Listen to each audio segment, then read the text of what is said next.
5, 4, 3, 2, 1. And it's live.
This is Leicester Till I Die TV. Watch and subscribe on YouTube and listen on your podcast platform. Hello. Oh, hang on a second. Look at me. I'm very, very small. There I go. And I make myself hard. Good evening, good afternoon, good morning, good night, good day, goodbye. Hello. Wherever you are in the world, as I always say, one of those will apply to you. This is LTiDtv from Leicester Till I Die. Thank you for joining us.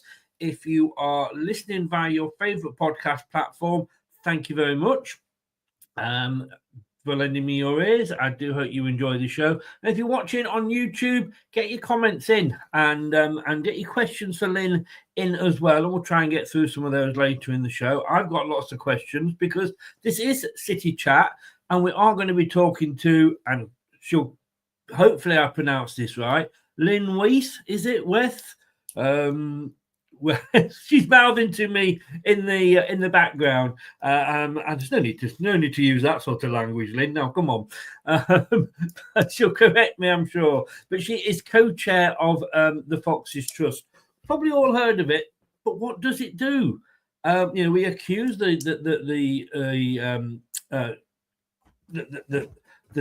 club of being, uncooperative, not, telling people what's going on.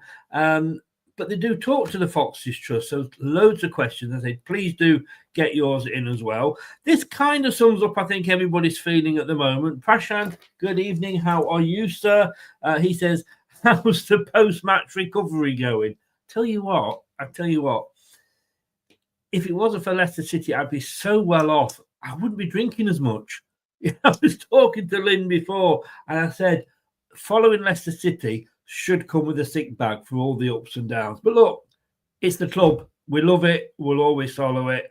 And we're all passionate about it. Evening, Chris. I'm with the Jolly Boys outing Friday night down the Boozer. I'm going to lurk, but we'll be back for the next rant. I always knew you lurked, Gray, but just remember, don't break that restraining order, whatever you do. Rico is in. Evening, Chris and Lynn. Hello there, Rico. How are you doing? And Ray is as well. Evening, Chris and Lynn. Have we reached rock bottom yet? We're saving that for Southampton because they do it so well. They've got it off to a fine art. And he's just responding to my comment there. Right, let's get her in. We thank her very much for giving up her time to come in. This is LTiDtv, and this is City Chat.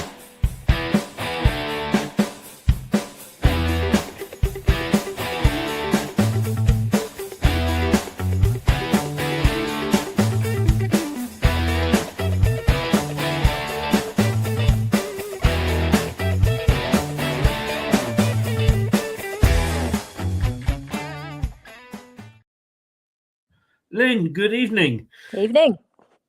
Did I pronounce it right? Was I even close? Yeah, well, you started with a W, so that's a bonus. It's Wyeth. Not Wyeth. A particularly well-known name, but until I actually moved to Leicester, I'd never met anybody called Wyeth, and I found one in Leicester. I was like, there's another one. I'm a foreign, so there's a lot of us in Leicester, but once you get out of Leicester, foreign, I no foreigners. Hey, you should see me trying to do a watch along. I tell you, with some of the names of the players, I still don't know whether it's phase or pass. I still get that one mixed up. But look, thank you very much for joining us and giving up your Friday evening. Really, really do appreciate it. Look, like I was saying, we've all heard of the Foxes Trust, and you're co-chair of that on the board. For those of us that sort of, or people that don't know, I say we all know of it, but what it does, explain what the purpose of the Foxes Trust is. Okay, so supporters trusts are democratically elected fan groups. So we're not just, got down together down the pub and decided we're going to sit together and then form a merry band of singers or whatever. We're not part of this official supporters club. We're not part of the disabled. It's a specifically set up body, and it's actually the technical term is an industrial and provident friendly society. Wow. So that gets the legal and bureaucracy out the way. But what it does mean is that when anybody joins this trust, and you have to pay, at least £1 to become a member. Right. Our annual fee is £10 at the moment, but that's up for discussion. We would like people's views tonight.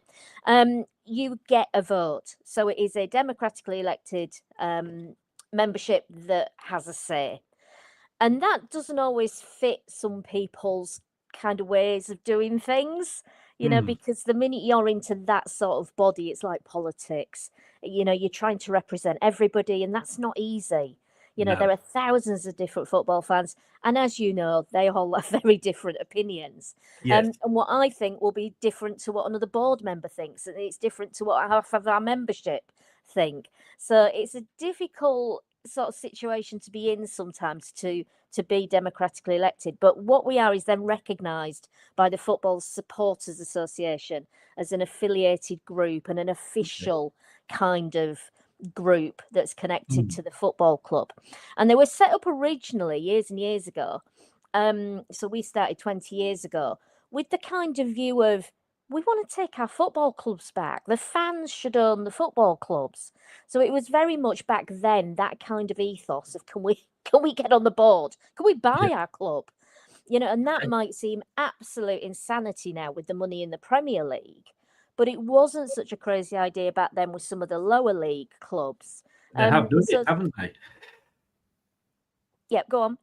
No, I was going to say some clubs have done it. Yeah, absolutely. So there's over 200 trusts across football and rugby. And I think at last count, there were about 42 that actually owned their own club. So I'm originally from York, the mighty York City, down there in the National League, plugging away, trying to get back up into the league. I'm a lifelong member of their trust, bless them. And yeah, we got the club. It's not all it's cracked up to be. Went horribly wrong. So we saw some shares to some geezer who was a bit dodgy, couldn't run it. And the last time I was up there at the new stadium, all the singing section, who average age about 14, were sitting on the chairman's car until he resigned. So we love a bit of peaceful protest. I'll make a note of that as an idea. Yeah. So he went. Yeah. We got our club back again. And now they've given it to the Ugglers to invest some money in it. So it can be done. People can buy in. So when we first set up, it was before we had many problems.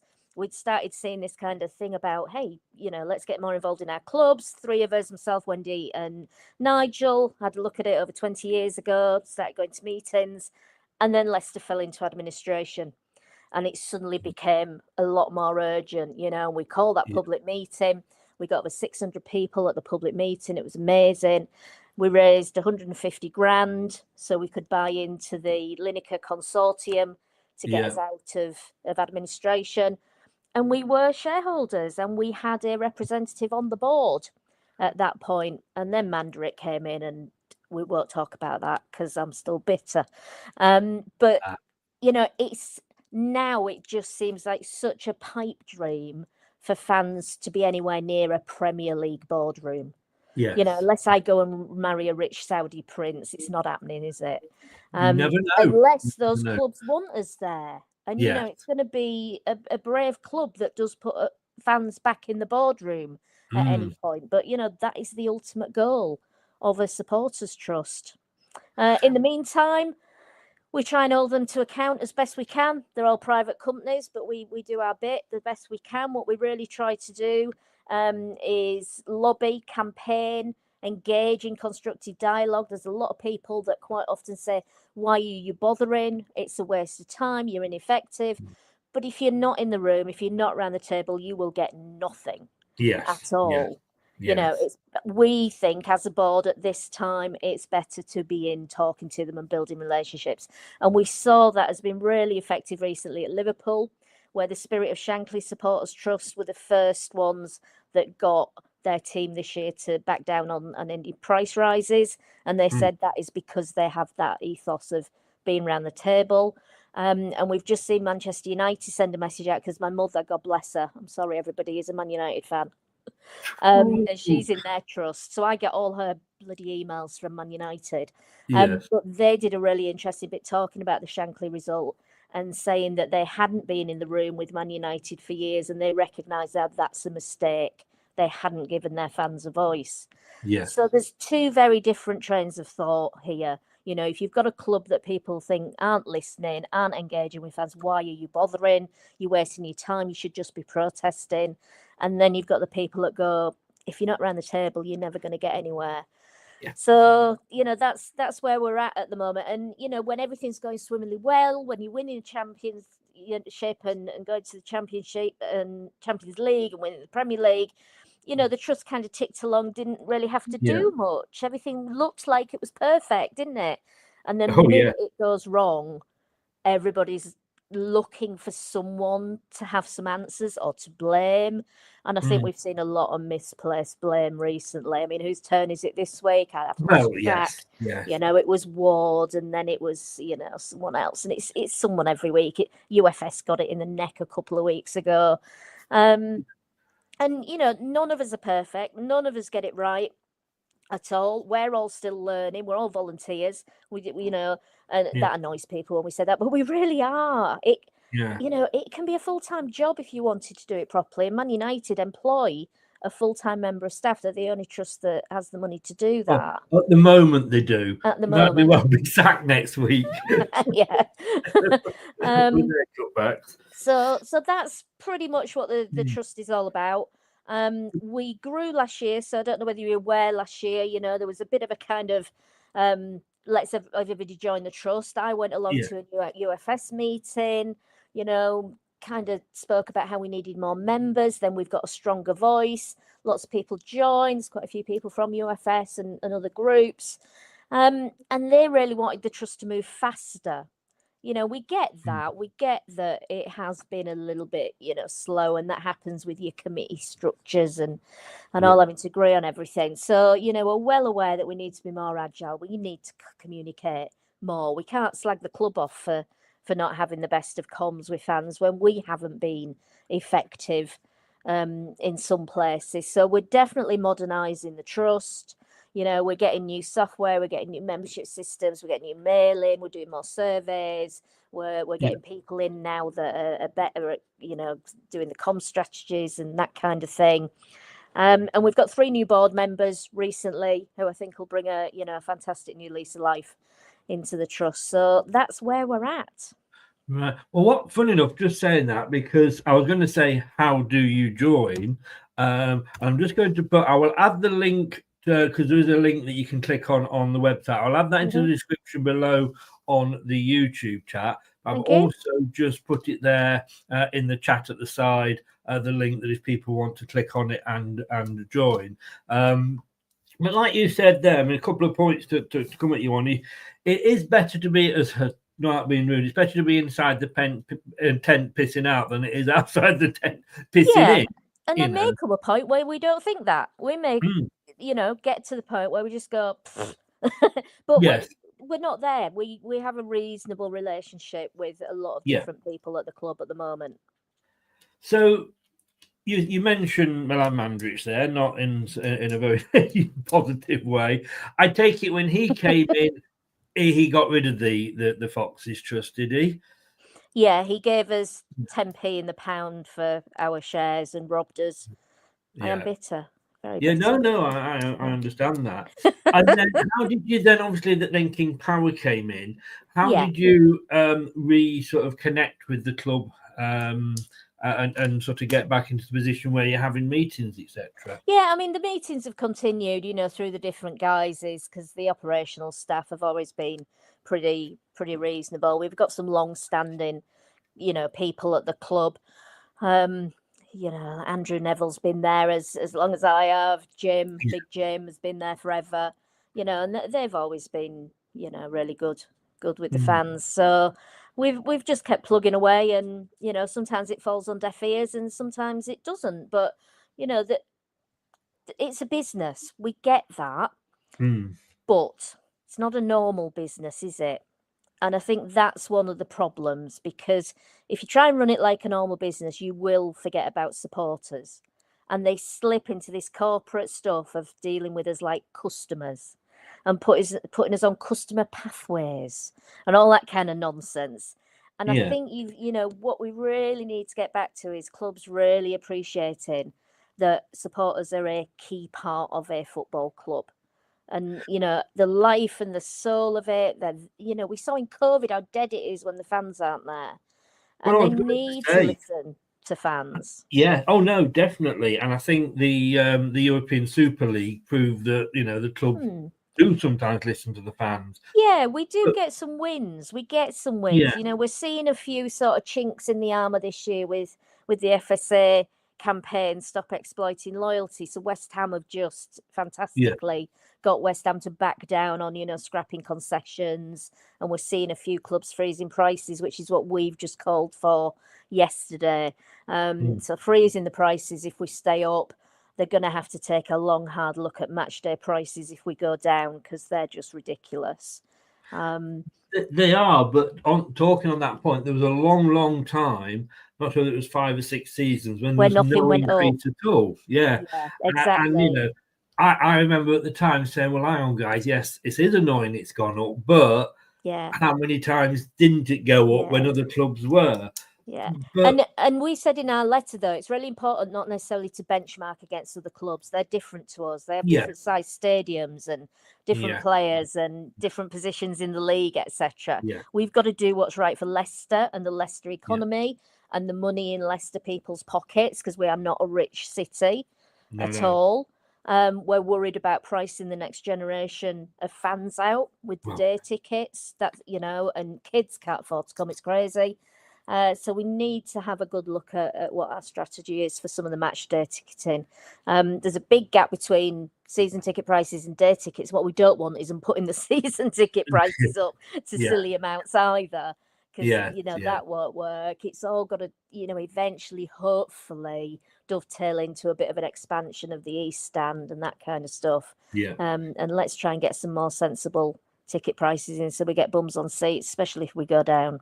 I must admit, I live in just outside Bournemouth on the south coast, so I used to have a season ticket. I gave it up after the Great Escape. Brilliant timing, eh? Brilliant timing.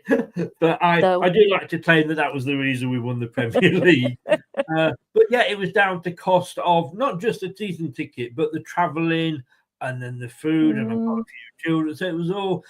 But since then, I've always remained sort of a member, and I've never known a season like this for so many emails saying tickets are available to members. Yeah, and we had a meeting with them. Was it last season? I can't remember.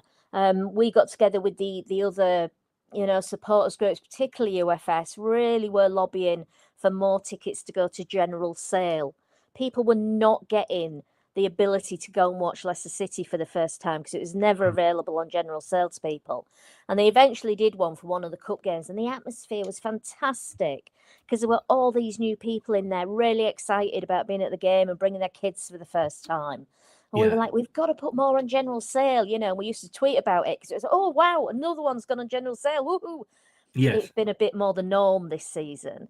Not perhaps for the right reasons. No, well, no, Nice and that that other I people guess can go. is understandable. But Yeah, and I get some of the concerns because we have seen over the last few weeks, don't know whether you've been following on X, we've seen so many of the away fans in the home ends and trouble because of it.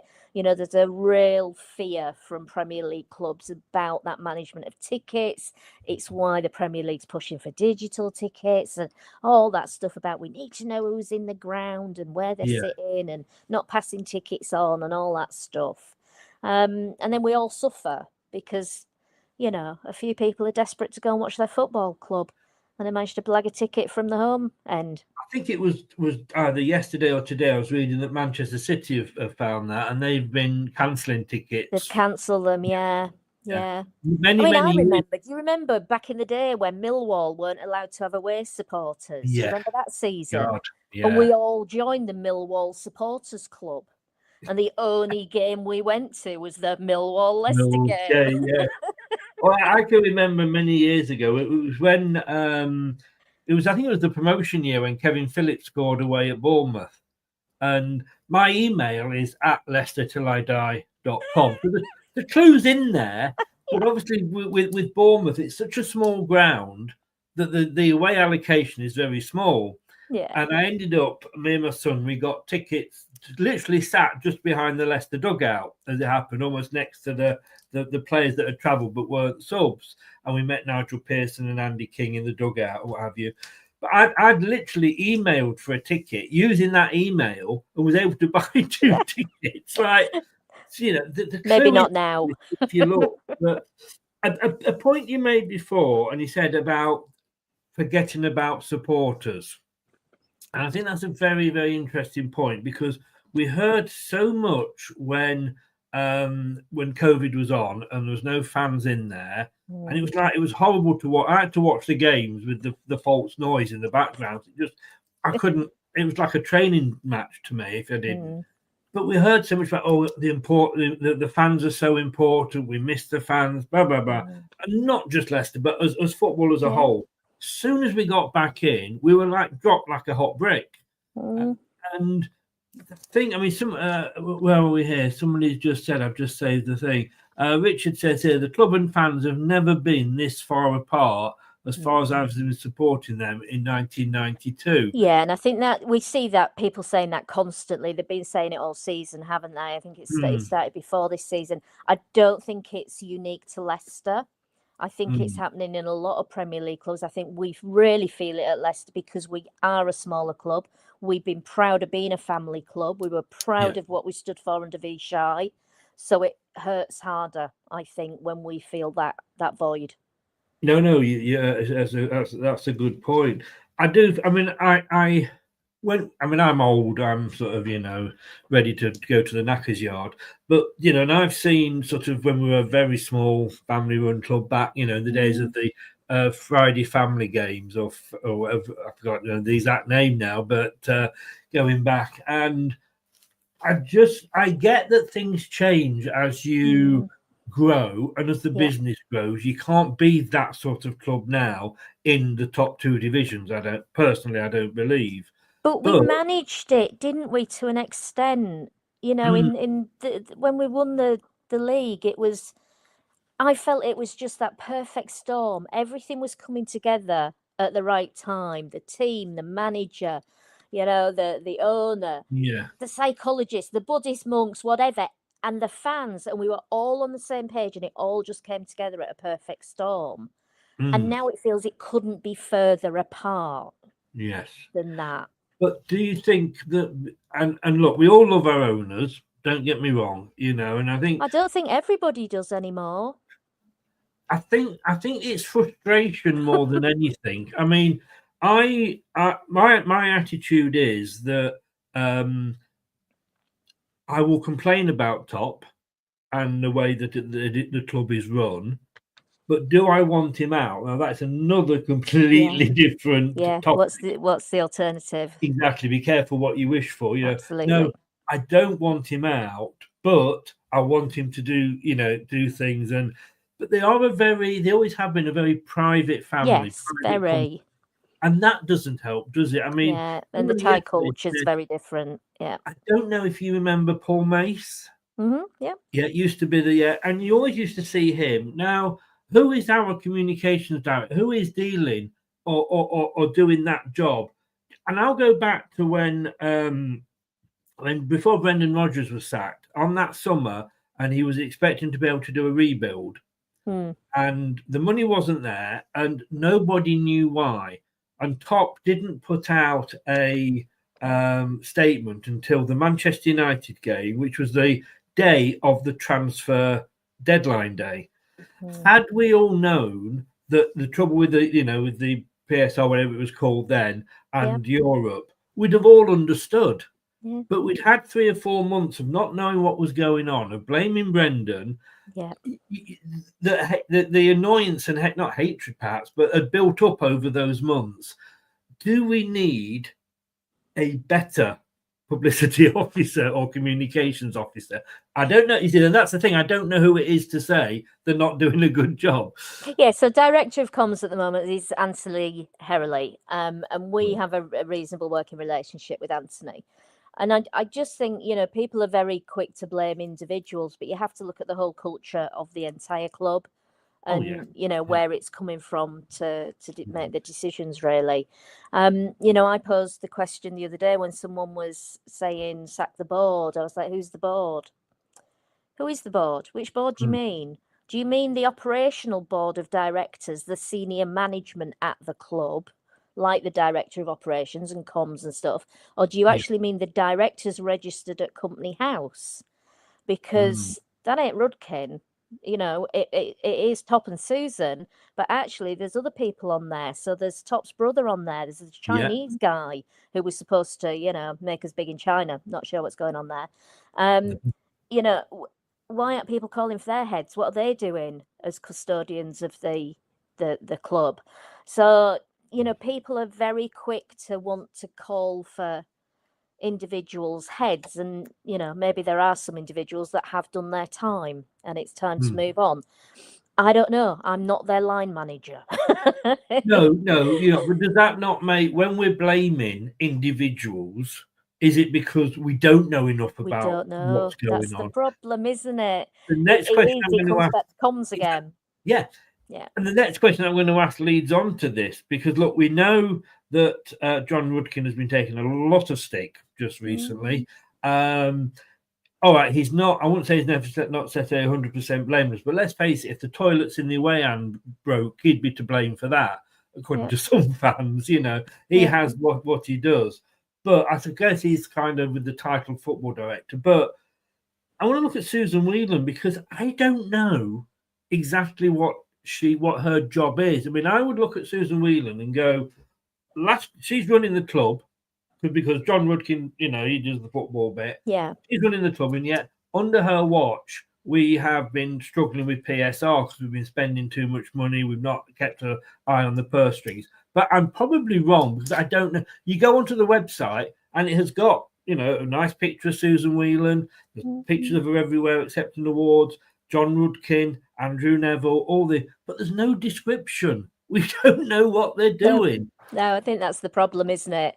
And that's when you get to that question of what right do we have? It's a private company, etc. But that's when I come back to, but it's not like a normal company. Exactly. And sometimes you have to be accountable to one of your major stakeholders, which in this case isn't a shareholder. It's a stakeholder, e.g. the fans. Yes. So that's why I think people want that extra bit of comms, little bit more human faces, bit more honesty of, we ain't signing anybody this window, guys. Yeah. Forget about the rumours. Because but this is it. If somebody was to sit there and say, right, this is my job now. I'm going to be the face of the club. Yes, you'll still speak to Ruda, the manager, whoever the manager is at the time, about the team, etc. But I will keep you updated. Like, I'm taking it to extremes here, but like Donald Trump, he has a press officer who goes out and talks to the press every day. And if you had somebody like that was, oh God, can you imagine Donald Trump owning us? But don't. No, exactly. But if somebody did come out and say, look, guys, this is the transfer window's about to start. We're really not going to be buying anybody because A, B, C, D, E. Yeah, I think we could buy into it. One of the issues you have, the more open and honest you are, the more you're revealing your hand to other clubs. So if you're trying to wheel and deal in the transfer market, you don't always want to reveal whether you've got funds, whether you're in for somebody. So I kind of get the commercial sensitive aspect of some of it as well. Oh, yeah.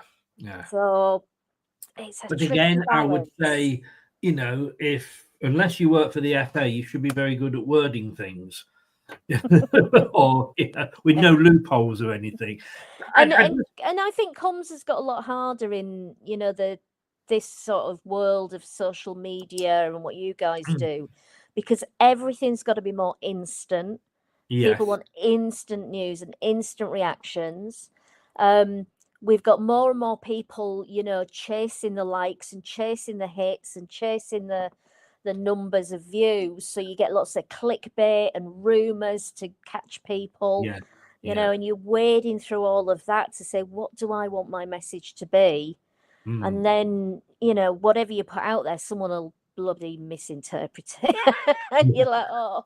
And let's be honest with you, if we were still, top 5 every season, we'd all be singing along quite happily.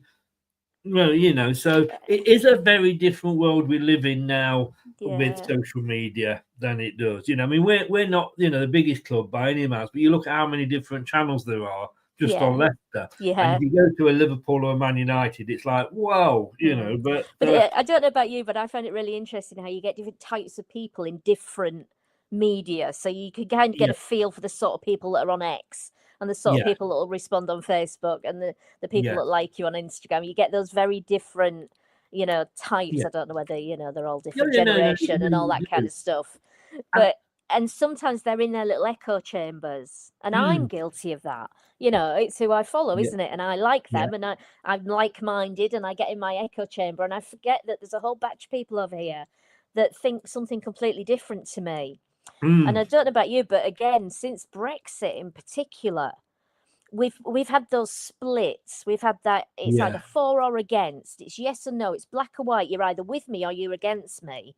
And there's no nuance and there's no appreciation that people have. And you're not allowed to have a different view. You can't have a different view anymore. No. I'm right and you're wrong, so I'm going to abuse you on social media. No, that's totally right. I mean, I do X, Facebook, TikTok, all of that. And yes, I will be the first to admit that what I say personally is not what I necessarily believe, but it's there to create a response. Because if we don't get a response, we're sat here with nobody watching or talking to ourselves. And on the Facebook group, I think it's about 24,000 members. The first rule is that what I post as admin is not necessarily my belief, but I am posting it to create a discussion. Do not shoot the messenger, add something to the discussion. And at the moment, and I probably have to go back to last time when we were all sort of either pro or anti Nigel Pearson. It's a very toxic out there. And it's not just people coming and saying, well, look, I don't agree with you because you get in, well, you don't know what you're talking about. It's and for me, they're just straight out. And it can feel very personal, can't it? I've really struggled with my mental health sometimes with some of the abuse that we've had, and people don't realize how it can affect you. You've got to really quite toughen up and try not to take it personally, and it says more about them sometimes than anything else. But everybody's very angry, aren't they? They're very angry. I get that. I'm quite angry with the world and my club at the moment. There's plenty to be angry about, isn't there? But it's like, I mean, I do a watch along, and after the show, I have got to say, I get very angry with certain players that I don't think have put the effort in or names. Now, I know, like I say, I'm 63, I'm old and wise and ready for the knackers yard, but I know no player will go out there purposely to play badly or not put the effort in. But after 90 minutes of and I hate to say dross that we're watching at the moment, exactly. You absolutely forget that. Yeah. And we spoke about this briefly before we came live about whether the club or the players or ever watch these shows, follow social media. Do they have training? Because it is, and all right, look, the way we look at it is, I'm retired, but these players, some of them are on like 90, £100,000 a week. If they can't stand a little bit of criticism, grow up sort of thing. But do they get media training? I presume they will do, yeah. Hmm. They will. They'll have to. Because what's really interesting is watching the women at the moment, because they're rabbits in headlights in all their interviews. Yeah, They haven't got yeah, the hang of it yet. Some of the England girls have, and some of the international stars, but some of the other are just like, yeah.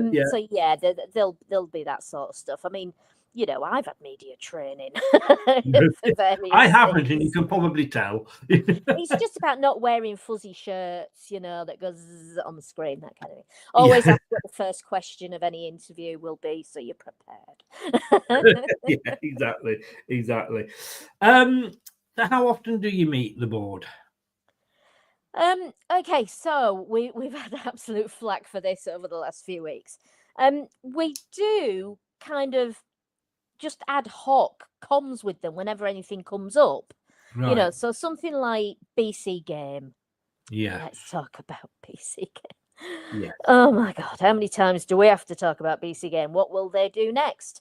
So the latest one was the stuff where, the authority may look at, actually prosecuting people in this country because they haven't got a license there anymore. So we go to the club again and say, have you got any comments? This is not a good look, blah, blah, blah, blah. And we do a lot of that behind the scenes. If there's anything that we feel, is pertinent and people need to know about, then we'd publish it. If not, sometimes we're just reassured of kind of what due diligence they might be doing, how they're dealing with it. There was one instance where somebody was promoting it in a Leicestershire and we were like, oh no, not him. That is not okay. Sort it. And the club were not happy either, in other word. So there's that kind of stuff going on constantly in the background. So we can email and we can pick the phone up. We have chats with the different people in the fan engagement team constantly, at all different levels. So Jim and Louise, in the fan help stuff. Imogen, the new head of fan engagement, I work quite closely with her on the women's game, and then Anthony as well, for the higher level stuff as director of comms. So we've got good discussions going on there. So if something pops up, like a fan's got a problem on X, as we saw the other day, and everybody kicks off and go, what's our club doing? This is outrageous. We shouldn't treat fans like this. One of our board members just got on to Jim and went, Jim, what the hell? And it got sorted quite quickly. It's a, lack of training, lack of communication, someone making a mistake, not knowing the policy in the ticket office, whatever. And we can get it sorted quite quickly in the background. So there's all that kind of stuff going on regularly. And every now and again, we call for the more formal meetings when we're doing it with other supporters groups. So we've got better at working with them. So obviously, we all got together about the £25 ticket charge last year. Sometimes we can have the physical meetings. When they first talked about bringing digital tickets in, we had a meeting with UFS and the disabled supporters who were very concerned about it. So we go and have the physical meetings on specific topics if we feel that we need to. We're involved in all of the different layers of the sort of fan engagement. So we always have a member of the trust at the 90 minutes meetings. We've got a couple of reps at the FCC meetings. And we've got one member of our trust board who sits on the fan advisory board. So we're in the room there as well, putting views in of fans and bringing comms back. And then recently, the one we've got a kick in for over the last couple of weeks was Susan very kindly invited myself and Steve to join a meeting she was having with the Fans Advisory Board. Right. So the Fans Advisory Board is pretty confidential. They have had to sign agreements about some of the stuff that they're going to talk about and hear about.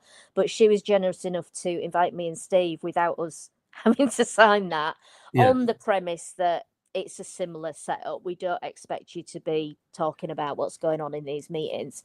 No. And, to put that trust in us was good. It meant we were around the table. We've built that relationship up directly with her, which is good.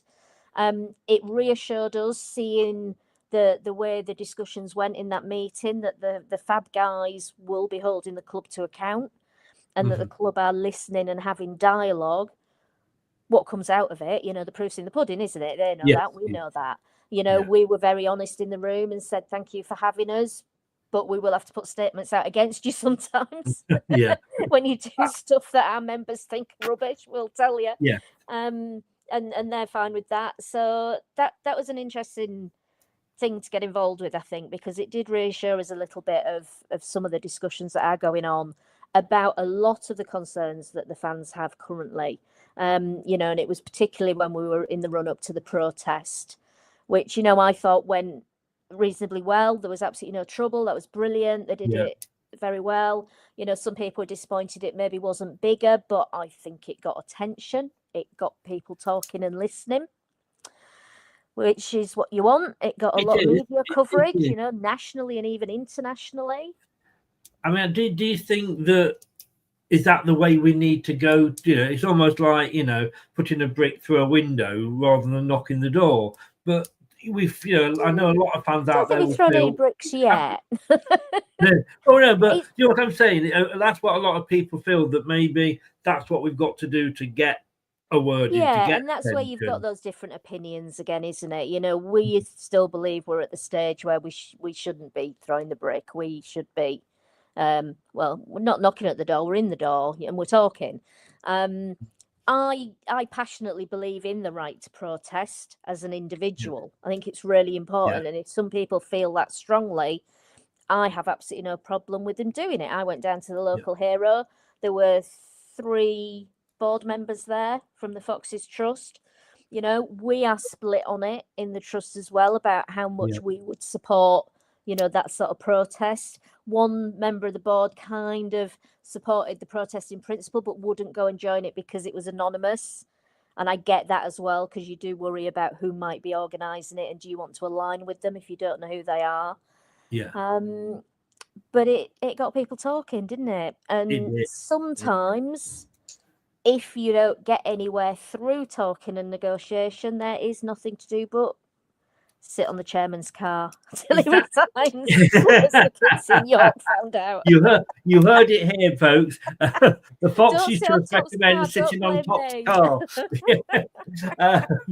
That's a joke. But I want to go back to Susan Whelan. I don't know. I say, can you explain what her position is, what her job is? Does she look after the?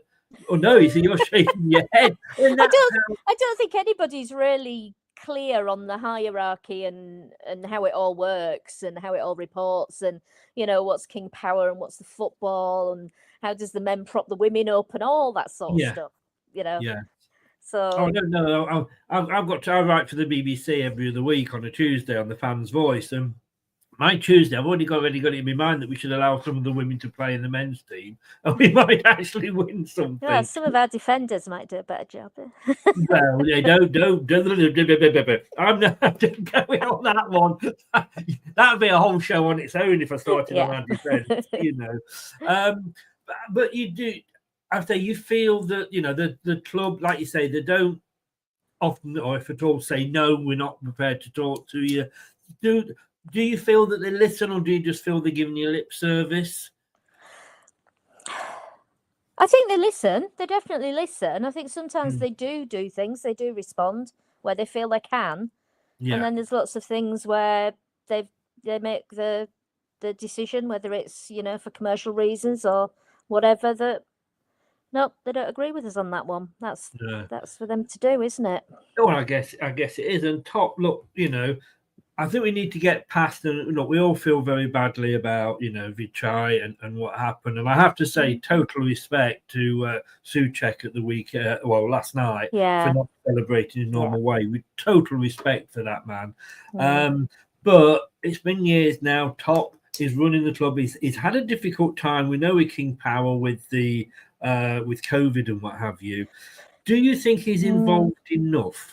And this is what we're hearing, is that, as you touched on earlier, you are hearing a lot of anti-top and anti-King Power comments that you didn't before. No. No matter how bad it was. And it's only really been the last few weeks that I've really Mm. kind of picked up on it a bit more as well. And again, does he? I mean, it's difficult, I suppose, because he's got everything else to run as well. But like you say, his brother's on the board, but he's like Mr. Invisible. I don't think nobody knows. And I think it was very. I remember when they did the tribute at the ground after Vichai had the accident. They were kept zooming in on top and were completely ignoring his brother. But he's there again. But again, that's down to this whole secrecy thing. Who is who? What is everybody doing? They kind of remind me of the old Queen, that kind of never complain, never explain mantra. Yes. And some famous people and rich people and celebrities take that stance because whatever they say or do is scrutinized and twisted, and they want to control their own narrative, don't they? They do. I don't blame them, really. I'm just going to ask if anybody's got any sort of questions themselves. The expansion, look, we heard a while ago about this great expansion. They own all this land now up to the main road, and and I understand that maybe was put on hold when we got relegated. I presume, therefore, it might be put on hold again. It's a shame, isn't it? Because as soon as we build that hotel, we'll be able to sell it. To offset some of the PSR stuff. Exactly. Yeah. Get that hotel built first. Let's just build 10 hotels there. Monopoly, isn't it? It's ridiculous. Let's sell one. I mean, it would obviously change things completely, and obviously a bigger stadium would enable us to obviously have a little bit more flexibility with PSR, but it's not going to happen anytime in the near future, is it? I'm guessing. I can't imagine. I mean, if we go down again, I'm not sure, how much that'll put it on hold. But, hopefully we'll be getting safe standing soon first. So the results of all the safe standing stuff should be out next month. And they should be telling us what they're going to go ahead with. So hopefully that'll be in for next season. Fingers crossed. Some people really, really want that. And I hope it really helps with some of the atmosphere. But, what goes on the pitch is what really helps with the atmosphere, isn't it? It is at the end of the day. And again, that's something I noticed at the end of the Brentford game, I think it was, is Vardy was the last one off the pitch. And everybody was singing Vardy, Vardy, sort it out. They weren't singing Root, sort it out. They weren't singing Top, sort it out. They're saying that. And again, is that indicative that people have lost faith with? And I don't want to get into a position here about how good Root is, etc. That's for different shows. But are the fans, they've lost that much faith in the owner and the manager that they're taking a senior player and asking him to try and sort it out. He's supposed to have the armband on most of the time, isn't he? Yeah. I don't think it works. It rarely works for me when someone up front's got that armband on. I like a big, solid defender shouting instructions from the back. But well, you're struggling there with the big, solid and defender, aren't you? Those are three problems. Not happening, is it? I like a midfielder, I've got to be honest with you. And as good as I love Schmeichel, I'm not a goalkeeper. Yeah. But look, I want to talk about the women's game quickly as well, and then we'll get on to some questions, because it has, let's be honest with you, since Euro, when we won it, I forget the year, because it was an odd year, wasn't it? Because of the COVID. Yeah, because of COVID. Yeah, it wasn't 4 years ago, was it? Was it 3? No. It's taken off, hasn't it? And I get so annoyed with these people again in the group saying like, "Why are you talking about women's football? It's not proper football." And I'm like, "Oh my God, come into the honest word." I watched the other day when I think was it 3-0 we won, I think the other day, and I'm watching that and I'm thinking, if only the men would put this sort of effort in at the moment. It's a joy to watch, even though we haven't won that many games. It has been a joy to watch this season. I've loved every minute of it. The games are more fun, they're more hopeful, you have more fun at them. You don't go home hungry, which is a winner. It's fun going away. You get to see some proper old school little clubs still. which Yeah. is lovely. One of the first away games I did, they swapped ends at half time. When was the last time you swapped ends at half time? I was like, Not in proper a top old school. It's like from the 5-tier 80s. game. Yes, yeah, It's yeah, amazing. You can yeah. mix with all the away fans. There's no trouble. So yeah, I've loved it, and the girls are improving. I think there was a little bit of a wobble where everybody kind of went, "Oh, is Amandine the right one?" Whoa. And we're seeing some of the players really come on under now. Missy Goodwin got her first Yeah, England. England. I saw that. That's I has thought. worked her Did they socks say? off this season. I think there was 2 Goodwins, wasn't there, in the team? Yeah. And yeah, I heard, and the first time I heard Goodwin, I'm going like, no, it's not. And I had to Google it to make sure that it was. So well she done has to come Missy on for leaps getting her and England. bounds this season. Yeah. We're signing internationals. Did you see the 2 Japanese girls won the cup the other night? Beat the Yanks. Yes. Yes. So and it's just looking a bit more hopeful. We used to hope we didn't get beat 8-0.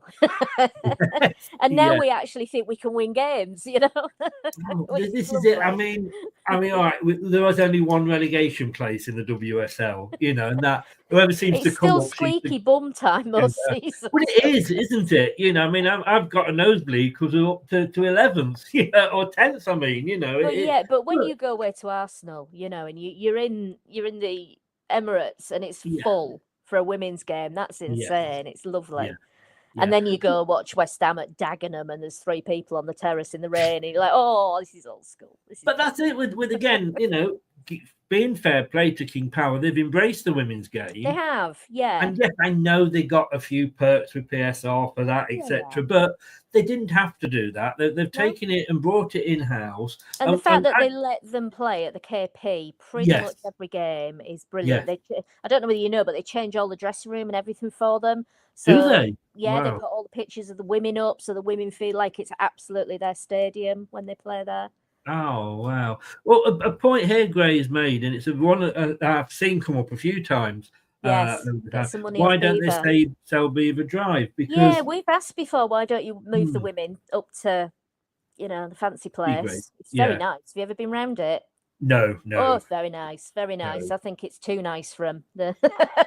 Well, I thought they built it with a 9-hole golf course so that we could get Gareth Bale. Yeah. And I think it's just some of the logistics of having them there. But I think if they could, then that does open up obviously potential for some prime estate that they could flog at Beaver. Well, this is it, and it's not like Seagray's small, is it? No, it's huge. And this, so how many? 20-odd pitches or something. So it could be done, but again, maybe that would be worth asking. They've got an allotment there. They grow their own fruit and veg. Oh my God, serious? Yeah. oh no! I mean, maybe if they concentrated on the football. Let me see. Dayless, hi, how you doing? He says King Power duty-free figures have come back to pre-COVID. Yeah. But due to the European travellers, they do not buy the same as the Chinese. King Power experienced financial problems in Thailand. Yeah, and again, fans don't know what impact this is going to have, do they? No. Top writes his checks out, and some of the stuff's in Top's name rather than King Power's name. Whether that's for PSR or whether it's because of this, who knows? But again, there's just all that uncertainty of how it all fits together. And will we have an inkling if anything is absolutely going to go belly up financially or whether everything's okay? We get a commitment from Top every year that he will continue investing in the club for at least the next 18 months. That's standard that they put in the accounts. You can read that for yourself every year. But having gone into administration once, I am always, that kind of nervous person that just thinks it could all come crashing down any minute. He could, and like you say, I mean, I was when we didn't like Milan Mandri, when he sold, I was because we had no idea who this Thai investment board was at all. Could have gone either way, couldn't it? We got lucky. Being on the south coast, having seen who he sold Portsmouth to, and where they'd gone. I mean, thankfully it all worked out. But again, a lot of people are saying, do you think that all this, with Top taking off a lot of debt and putting it into shares, etc., is that because he's getting ready to sell? I mean, you probably don't know, I suppose, Jen. I mean, I think it's just the same with every Premier League club, isn't it? It is absolutely unsustainable. We've been saying it for years. Your wage bills are going up and up and up. Your transfer fees are going up and up and up. And you can't possibly make that money with bums on seats or a few extra shirts every year. It is not sustainable, and it is starting to break. And, how much debt are Man United carrying? I mean, thank God we're not them, because that's just horrific. We might think we've got it tough at the moment, but we're not Man United. I think Chelsea's going to come home and bite them on the bum eventually. They've run out of hotels to sell. All their players are on 8-year contracts. What happens when they all start running out? They're going to get themselves into a pickle if they're not careful. And if, we gambled, we tried to compete with the big boys, and you can't do it. It's not sustainable. And I don't think that was necessarily just Leicester that can't do it. I don't think anyone can, because even the big boys are racking up the losses and the debts every year to stay up there and compete and try and stay in that league. And it's just going to break. I worry at the back, because I can remember the ITV Digital fiasco, and I can see this bubble has got to burst. It's got to, hasn't it? Yes. But we keep saying that about the housing market, and that's still ticking along at the moment because of foreign it has a few little blips. As long as we stick with little blips, Michael's just said, "Where is Lynn from? She's got a northern accent." But last question, then, if I can, because again, for me, is the big criticism last time we went down is that we kind of walked into it. Yes, we didn't expect that is my fear. It feels like it's happening again. It feels like we might have the wrong manager again, and we're not going to get rid of him because we can't afford to, and we'll leave it too late, and we'll do it again. And I think that's a frustration from the fans. It really is like, have you learned anything from last time? Yes. I mean, last time we thought we would stay up. We thought we were good enough to stay up. I think this time we don't think people do. No, we know we're down. It's just a false hope, and I'm sorry, Rude, coming out and saying we can do another great escape. No, we can't, because that team is nowhere the same team that Nigel Pearson had. No. It's the worry, isn't it, that we'll get hit with a massive points deduction. That is the thing. They're gunning for us, and unless Nick DeMarco can work his magic, we're going to have it really backs up against the wall next season to get back up. Definitely. I mean, like I said, I'm 63. I think if we go down, like you say, the EFL are there like the child capture and chitty bang bang, with management plans, transfer embargoes.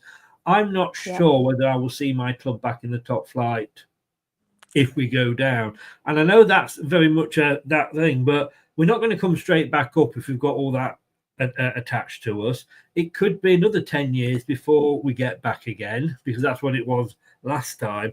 But I suppose the question is they've got to be preparing for the Championship now. Do you think they are taking that seriously? In the meetings, are they sort of saying, yes, we know where we are this time, we're prepared for it? I really don't know. I mean, the glimmers of hope that I've seen is that we seem to have turned things around with the academy again. We've had a little bit of a barren spell where we were bringing the kids through, and Steve Cooper got a bit of a kicking, didn't he, for breaking our record of always having the kids on the bench. We're seeing some real stars coming through again at the moment. There's some of the youngsters are really shit hot, and I think they've sent a lot out on loan to prep them maybe for next season. So I think longer term, we've got some homegrown talent coming through again, which is one of the few positives, on the pitch. Signings, everybody's raging around, some of the rubbish signings that they think we've made this season. There's been the odd glimmer there, hasn't there? El Canus has done his stuff. Fatawu was great last season.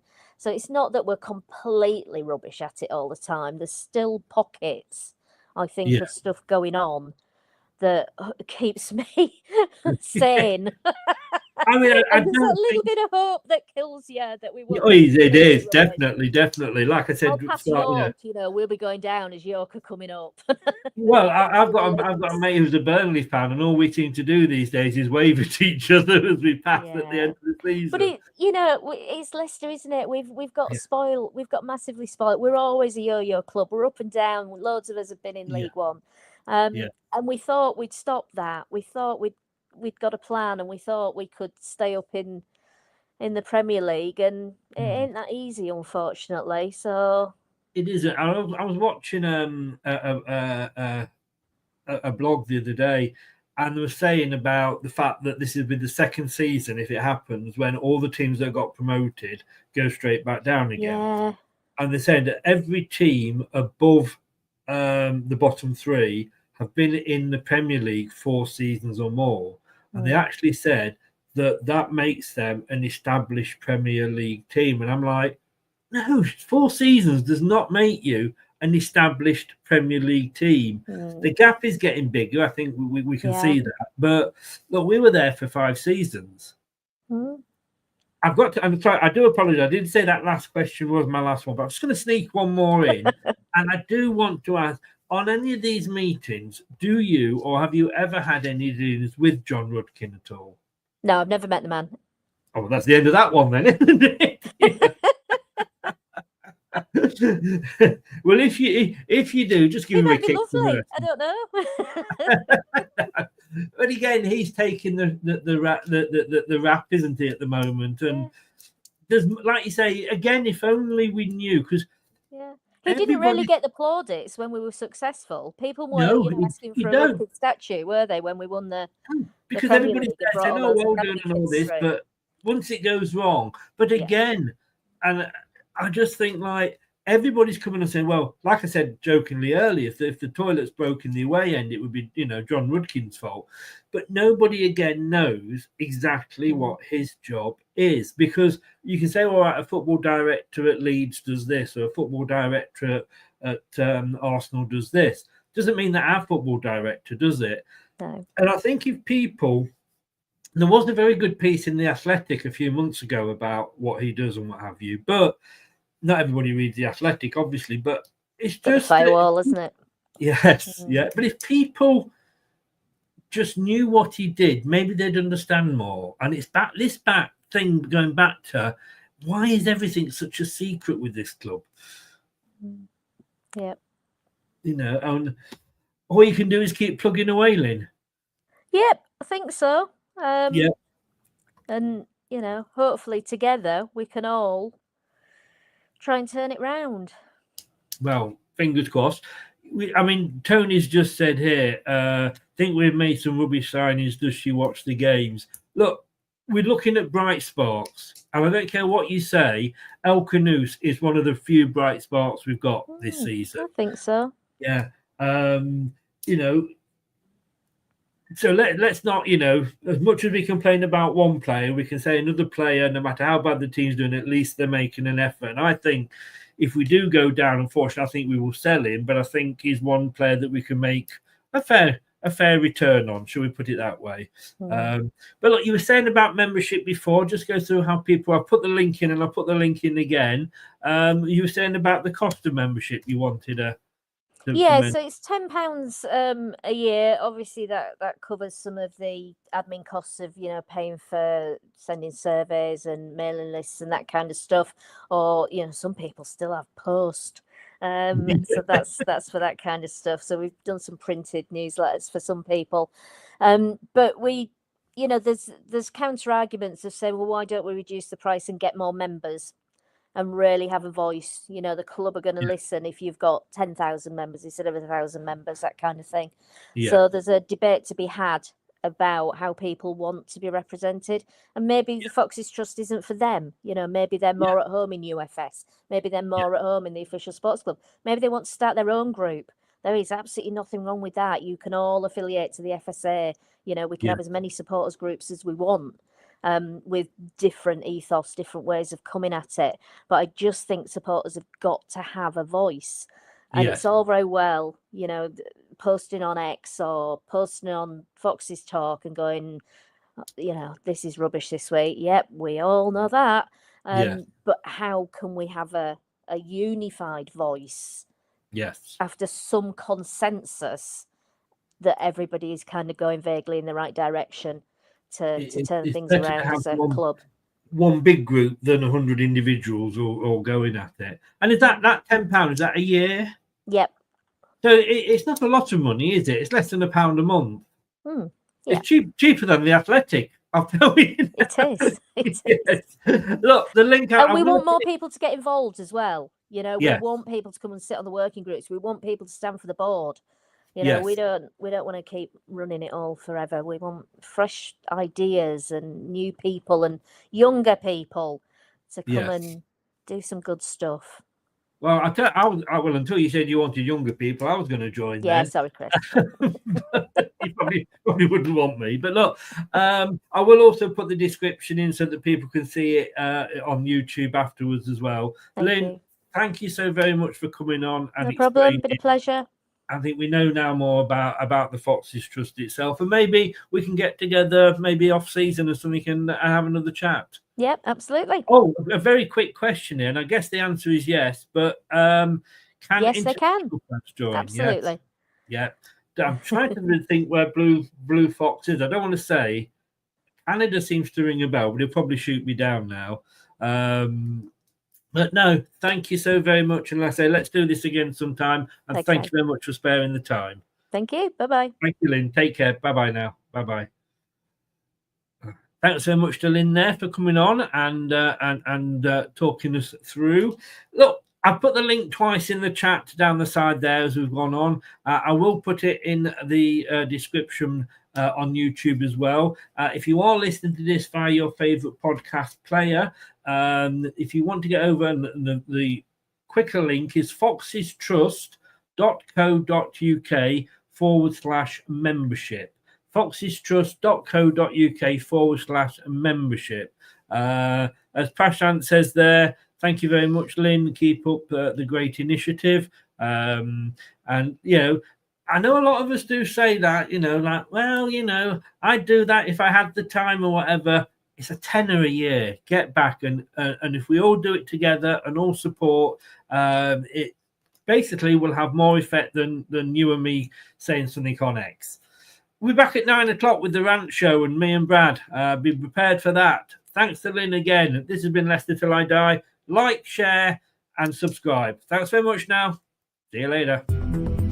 Thanks for watching. These videos are tremendous. You'd better like them too, or I'll be back.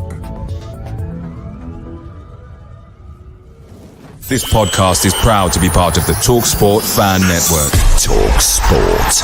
Powered by fans. That will conclude this evening's entertainment.